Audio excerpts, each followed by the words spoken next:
बचपन से लेकर हमारी मृत्यु तक हमारे साथ जो कुछ भी गलत घटनाएं घटती हैं, जो कुछ भी गलत होता है, वो सब बातें हमारे हृदय और दिमाग पर छप जाती हैं। वो हमें हमेशा याद रहती है और हम इन्हें चाहकर भी भुला नहीं सकते। लेकिन जब भी हमारे साथ कोई और नई घटना घटती है या फिर हमारे साथ कुछ गलत होता है, तो हम अपने आप से ये जरूर कहते हैं कि हमारी तो किस्मत ही खराब थी, हमने तो पूरी कोशिश की थी, या फिर हमारा तो कोई दोष ही नहीं था, और अपनी किस्मत को दोष देने लगते हैं। अगर आप भी यही सोचते हैं या आपको भी ऐसा ही लगता है और आपके जीवन में ही ऐसी ही कुछ घटनाएं हो रही हैं, तो आज की ये कहानी आपके लिए ही है। बहुत समय पहले की बात है। एक नगरी में एक व्यक्ति रहा करता था। वो अपनी किस्मत को लेकर बहुत रोया करता था। उसे लगता था कि उसकी किस्मत बहुत खराब है और भगवान ने ना जाने क्यों उसकी किस्मत ऐसी लिखी है। एक दिन वो व्यक्ति एक सड़क से गुजर रहा था। तभी उसने लोगों की भीड़ को देखा और उनके सामने एक भिक्षु ध्यान में लीन बैठे हुए हैं। वह उन बौद्ध भिक्षु के पास पहुंच गया और उनसे कहने लगा कि हे गुरुवर, क्या आप मेरी मदद कर सकते हैं? इस पर बौद्ध भिक्षु कहते हैं कि बताओ, तुम्हें क्या समस्या है? वो व्यक्ति बौद्ध भिक्षु से कहता है कि ये गुरुवर, मैं बहुत दुखी हूँ, बहुत परेशान हूँ। मैं जो कुछ भी करता हूँ सब कुछ उल्टा ही हो जाता है। जो कुछ भी करने की कोशिश करता हूँ वो सब खराब हो जाता है। मेरे हाथों द्वारा किया हुआ हर काम पूरी तरह से बिगड़ जाता है। फिर चाहे मैं उस काम को कितनी भी अच्छी तरह से क्यों ना कर लूं, कितना भी मन लगाकर क्यों ना करूं, लेकिन वो काम कभी भी सफल नहीं हो पाता। मेरी किस्मत मेरा साथ ही नहीं देती है और इसीलिए मैं आपके पास आया हूं। आज आप मेरी समस्या का समाधान कर दीजिए। मेरी इस फूटी किस्मत का कोई उपाय बताइए। मेरी किस्मत इतनी खराब क्यों है? वो बौद्ध भिक्षु उस आदमी की सारी बातें ध्यानपूर्वक सुन रहे थे और फिर वह बौद्ध भिक्षु उस व्यक्ति से कहते हैं, फूटी किस्मत कहाँ है और तुम्हें कैसे पता कि तुम्हारी किस्मत फूटी हुई है?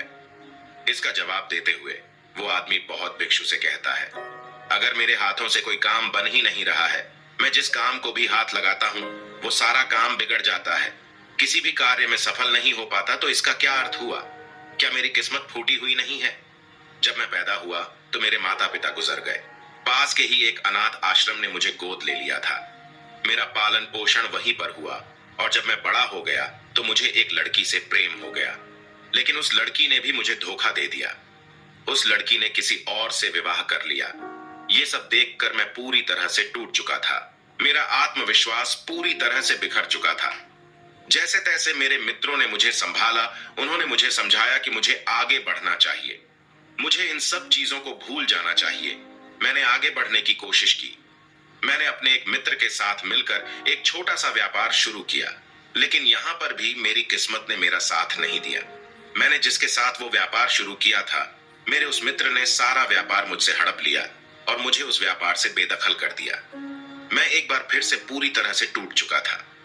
मेरे मन में अब केवल एक ही ख्याल है कि मेरे इस तरह जीने का क्या अर्थ है? क्या मेरी किस्मत केवल धोखा खाने की है? क्या मुझे जीने का कोई हक नहीं? क्या मुझे खुशियां पाने का कोई हक नहीं? क्या मेरी किस्मत फूटी हुई नहीं है? क्या आप मेरे इस किस्मत को ठीक कर सकते हैं? इस पर वो बहुत भिक्षु उस आदमी से कहते हैं कि अच्छा, ये बात है तो बताओ, कहाँ है तुम्हारी वो फूटी हुई किस्मत? लाओ मुझे दो, मैं उसे अभी ठीक कर देता हूँ और तुम उसे लेकर फिर चले जाना। इस पर वह व्यक्ति कहता है, आप ये कैसी बातें कर रहे हैं भला? मैं अपनी किस्मत आपको कैसे दे सकता हूँ? किस्मत कोई ऐसी चीज तो है ही नहीं कि मैंने निकाली और आपको दे दी। वो तो दिखाई तक नहीं देती है। क्या आप ये बात समझ पा रहे हैं कि आप क्या कह रहे हैं? इस पर उस बौद्ध भिक्षु ने कहा, जब तुम्हें किस्मत दिखाई ही नहीं देती और ना तुम इसे लेकर घूम सकते हो, तो फिर तुम्हें कैसे पता कि तुम्हारी किस्मत फूटी हुई है? फिर तुम्हें कैसे पता कि तुम्हारी किस्मत खराब है? इस पर वो व्यक्ति कहता है, हे गुरुवर, मेरा सब कुछ बर्बाद हो चुका है। उसके बाद भी आप ये कह रहे हैं कि मेरी किस्मत खराब नहीं है। मेरे साथ कभी भी कुछ भी अच्छा नहीं होता। मैं जो कार्य करने जाता हूँ सब कुछ गड़बड़ हो जाता है।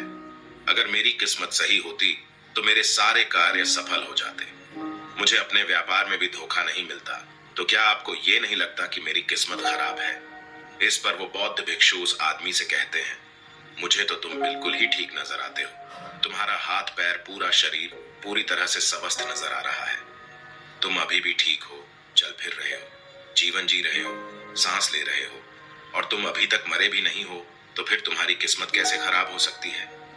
यदि तुम्हारी किस्मत खराब होती तो तुम बीमार होते या फिर तुम्हारे शरीर का कोई अंग पूरी तरह से काम नहीं कर रहा होता, या फिर तुम्हारे शरीर का कोई अंग होता ही नहीं, या फिर हो सकता है कि तुम मृत्यु को भी प्राप्त हो जाते। लेकिन जहां तक मैं देख पा रहा हूं, ऐसा तो कुछ भी नहीं है। फिर तुम कैसे कह सकते हो कि तुम्हारी किस्मत खराब है? इस बार वो व्यक्ति झलकर बौद्ध भिक्षु से कहता है, हे गुरुवर, लग रहा है आपको मेरी बात समझ में नहीं आ रही है।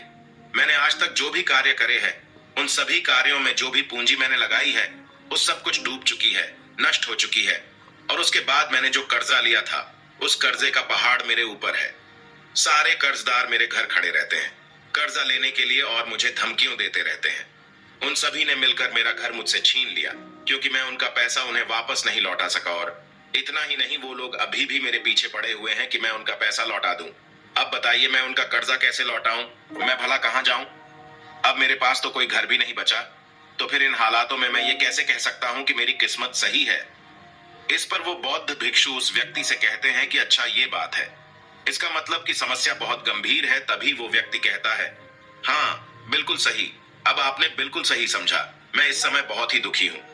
मैं अपने जीवन के बहुत बुरे दौर से गुजर रहा हूँ और मेरी हालत अब मेरे काबू में नहीं है। अब आप ही मेरा आखिरी सहारा है। कृपया करके मुझे कोई उपाय बताइए।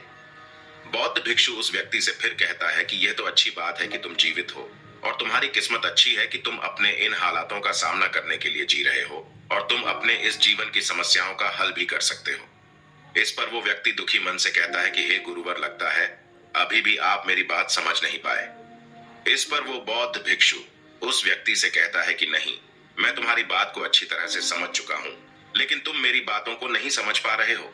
इतना कहकर वो बौद्ध भिक्षु उस व्यक्ति का हाथ पकड़कर एक नदी के किनारे ले जाते हैं और उस आदमी से कहते हैं कि इस नदी को ध्यान से देखो, तुम्हें क्या दिखाई दे रहा है? वो आदमी कहता है कि नदी बह रही है, इसका भाव बहुत तेज है। तब वह बौद्ध भिक्षु उस आदमी से कहते हैं कि यदि मैं किसी पेड़ का एक पत्ता इस नदी में गिरा दूं, तो वो किस दिशा में बहता हुआ जाएगा? वो आदमी कहता है कि जिस दिशा में नदी बह रही है, उसी दिशा में वो पत्ता भी चला जाएगा। तब वो बौद्ध भिक्षु उस आदमी से कहते हैं कि बिल्कुल सही, अब बताओ मुझे कि इस पत्ते की किस्मत किसके हाथों में है? इस पर वो आदमी कहता है, हे गुरुवर, उस पत्ते की किस्मत इस नदी के हाथों में है। वो जहां चाहे इसे बहाकर ले जा सकती है, क्योंकि इसका भाव बहुत तेज है। तब वह बौद्ध भिक्षु मुस्कुराते हुए उस आदमी से कहते हैं, और मान लो कि वो पत्ता सिर्फ मेरे हाथों में ही है, और मैं चाहे उसे नदी में फेंकूं या ना फेंकूं, तो बताओ उस पत्ते की किस्मत क्या होगी? किस्मत क्या? इसका जवाब देते हुए वो आदमी कहता है कि इस हिसाब से तो पत्ते की किस्मत आपके हाथों में हुई। आप चाहे तो उसे नदी में फेंक सकते हैं, या फिर आप चाहे तो उस पत्ते को कहीं और भी फेंक सकते हैं। इस पर वह बौद्ध भिक्षु मुस्कुराकर उस आदमी से कहते हैं, इस पत्ते की किस्मत ना तो नदी के हाथों में है और ना ही मेरे, क्योंकि मैं चाहे कितने भी कोशिश कर लूं। यदि एक पत्ता किसी वृक्ष से टूट चुका है, तो वो आज नहीं तो कल सूख ही जाएगा। जब तक वो पत्ता किसी पेड़ से जुड़ा हुआ है, तब तक उसे भोजन मिल रहा है। लेकिन जैसे ही वह पत्ता पेड़ से अलग हो जाता है, तो उसे ये सब मिलना बंद हो जाता है। तो अब बताओ, उसकी किस्मत अच्छी है या बुरी? आदमी कहता है कि ये गुरुवर, ऐसे तो उसकी किस्मत बुरी ही है, क्योंकि पेड़ पर रहने पर उसे भोजन और ऊर्जा दोनों ही मिल रहे थे। इस कारण से वो फल फूल रहा था, लेकिन पेड़ से अलग होने के बाद उसे वो भोजन और ऊर्जा प्राप्त नहीं होगी।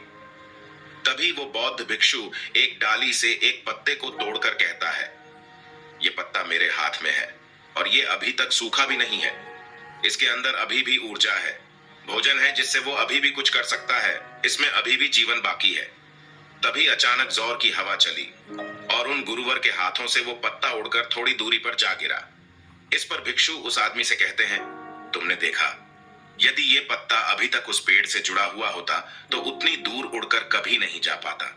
आज ये पत्ता पेड़ से अलग होकर पूरी तरह से स्वतंत्र हो चुका है और इसने अभी अभी उड़ने का आनंद भी उठाया है, जो ये पेड़ पर रहकर कभी नहीं कर सकता था। इतना कहते हुए वह बौद्ध भिक्षु उस पत्ते के पास पहुंचे और उस पत्ते को उठाकर नदी में फेंक दिया और उस आदमी से कहा, अब इसकी किस्मत कैसी है? इस पर वो आदमी उन बौद्ध भिक्षु से कहता है, अब इसकी किस्मत बहुत अच्छी है, क्योंकि यह अब नदी में तैर रहा है, लेकिन अभी भी यह नदी के बहाव के साथ ही बहता हुआ जाएगा, इसे कोई रोक नहीं सकता। इसका जवाब देते हुए बौद्ध भिक्षु कहते हैं, ये पत्ता नदी में तैरने का आनंद जरूर ले रहा है, लेकिन साथ ही साथ ये अपने ऊपर ना जाने कितने ही छोटे जीव जंतुओं को बचाएगा उनको जीवन दान देगा और ना जाने कितने ही जीव जंतुओं को ये एक किनारे से दूसरे किनारे तक पहुंचाने में उनकी मदद भी करेगा। इसके बाद वह बौद्ध भिक्षु फिर से उस आदमी से पूछते हैं कि अब बताओ पत्ते की किस्मत कैसी है। तो वो आदमी कहता है कि ये गुरुवर, अब तो इसकी किस्मत बहुत अच्छी है, क्योंकि यह किसी के काम आ रहा है और ये किसी का जीवन भी बचा रहा है, इसीलिए इसकी किस्मत तो बहुत अच्छी हो गई। पर मेरी किस्मत वो कैसे अच्छी होगी, ये तो आपने कुछ बताया ही नहीं। तब वो बौद्ध भिक्षु उस आदमी से कहते हैं कि मान लो कि तुम्हें इस नदी को पार करना है और तुम नदी में उतरते हो, तो पहले तुम मुझे यह बताओ कि तुम किस दिशा में अच्छी तरह से तैर सकोगे।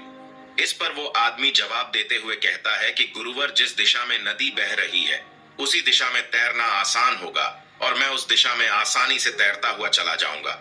उस आदमी की ये बातें सुनकर बौद्ध भिक्षु कहते हैं, और यदि मान लो तुम्हें इस नदी के बहाव के विपरीत दिशा में तैरना हो, तब तुम क्या करोगे? क्या तुम्हारी किस्मत तब भी अच्छी होगी? वो आदमी कहता है कि नहीं गुरुवर, तब तुम मुझे और ज्यादा मेहनत करनी पड़ेगी। तब मेरी किस्मत भला अच्छी कैसे हो सकती है? उस आदमी का ये जवाब सुनकर वो बौद्ध भिक्षु उस आदमी से कहते हैं, और यदि मान लो कि तुम्हारे हाथ पैर नहीं है और फिर भी मैं तुम्हें कहूं कि तुम इस नदी के विपरीत दिशा में तैरकर अपने लक्ष्य तक पहुंचो, तब तुम्हारे मन में क्या ख्याल आएंगे और तुम्हारी किस्मत कैसी होगी? इस पर वो आदमी कहता है कि हे गुरुवर, अगर मेरे हाथ पैर ही नहीं होंगे तो मैं विपरीत दिशा में तैरकर अपने लक्ष्य तक कैसे पहुंचूंगा? अगर मेरे हाथ पैर सही सलामत होंगे तो हो सकता है कि मैं विपरीत दिशा में तैरकर अपने लक्ष्य तक पहुंच जाऊं, भले ही उसमें समय थोड़ा ज्यादा लगे, लेकिन यदि मेरे हाथ पैर ही नहीं होंगे तो भला मैं कैसे पहुंचूंगा? ऐसे में मेरी किस्मत तो और ज्यादा बुरी हो गई। तब वो बौद्ध भिक्षु उस आदमी से कहता है कि अब तुम्हें यह समझ में आया कि तुम्हारी किस्मत अभी भी अच्छी है, पहले भी अच्छी थी और आगे भी अच्छी ही रहेगी। बस तुम्हारे अंदर एक छोटी सी तकलीफ ये है कि जो भी समस्या है सामने आ रही है, उन समस्याओं को तुम सामना नहीं करना चाहते हो, लेकिन जिन समस्याओं को तुम पीछे छोड़कर भागने की कोशिश कर रहे हो, समस्या है वह सभी तुम्हारे साथ ही चल रही है।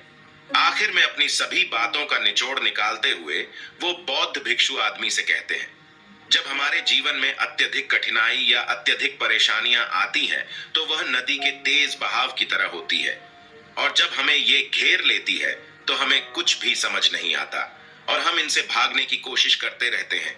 हम इनका सामना कभी करना ही नहीं चाहते, लेकिन तुम्हें यह ध्यान रखना चाहिए कि जब भी तुम्हारे सामने ऐसी परिस्थिति हो और तुम्हें लगे कि तुम्हारे हाथों में कुछ नहीं है, तब तुम्हें नदी की दिशा में बहकर अपने लिए एक सुरक्षित स्थान खोजना चाहिए, क्योंकि उस समय तुम्हारा ध्यान केवल अपनी रक्षा पर होना चाहिए, क्योंकि जिसकी रक्षा तुम्हें करनी है वो है तुम्हारा जीवन। यदि तुम्हारा जीवन तुम्हारे साथ रहेगा तो आज नहीं तो कल ये तेज बहाव जरूर शांत हो जाएगा, और नदी का बहाव भी हमेशा के लिए एक जैसा नहीं रहेगा। और जब नदी का बहाव कम हो जाएगा, तब तुम चाहो तो नदी के विपरीत दिशा में तैर सकते हो, फिर तुम जैसा चाहो वैसा मुकाम हासिल कर सकते हो। तो अब मुझे बताओ, क्या तुम्हें अभी भी यह लगता है कि तुम्हारी किस्मत खराब है, या फिर तुम्हारी किस्मत अभी भी फूटी हुई है? ये कहकर वो बौद्ध भिक्षु जोर जोर से हंसने लगते हैं। ये सुनकर वो आदमी भी जोर से मुस्कुरा उठा और उनसे कहता है कि हे गुरुवर, आप सही कहते हैं, मेरी किस्मत पहले भी अच्छी थी, आज भी अच्छी है और आगे भी अच्छी ही रहेगी। मैं पूरी तरह से स्वस्थ हूँ, मेरे हाथ पैर सही सलामत है, मेरा जीवन मेरे साथ है, मेरे पास है, और मैं सांसें भी ले रहा हूँ। हाँ, मेरे पास घर नहीं बचा, लेकिन फिर भी अभी मेरे पास कुछ पैसे बचे हैं, खाने के लिए बहुत कुछ है, पहनने के लिए अच्छे कपड़े हैं, जिनकी मदद से मैं एक बार फिर से अपने उन मुकामों को हासिल कर सकता हूँ। जो चला गया बुद्धिमान उसका शोक नहीं करते और आने वाले कल की चिंता कर्मयोगी नहीं करता। अगर मैं बीते हुए कल के शोक में डूब गया तो मैं कभी आगे नहीं बढ़ पाऊंगा, और अब मेरे पास एक ऐसा सुनहरा मौका है जिससे मैं अपने जीवन को संवार सकता हूँ, उसे निखार सकता हूँ। इतना कहकर वो आदमी उस बौद्ध भिक्षु को प्रणाम करता है और अपने मार्ग पर आगे की ओर निकल पड़ता है, और वह बौद्ध भिक्षु भी अपनी राह पर आगे चल पड़ते हैं। अगर ये कहानी आपके दिल को छू गई तो कहानी के बारे में अपने विचार नीचे कमेंट में बताना ना भूले। इस चैनल को सब्सक्राइब करके नोटिफिकेशन बेल को जरूर प्रेस कर देना। मिलते हैं अगली कहानी में, तब तक के लिए आप अपना और अपने परिवार का ख्याल रखें।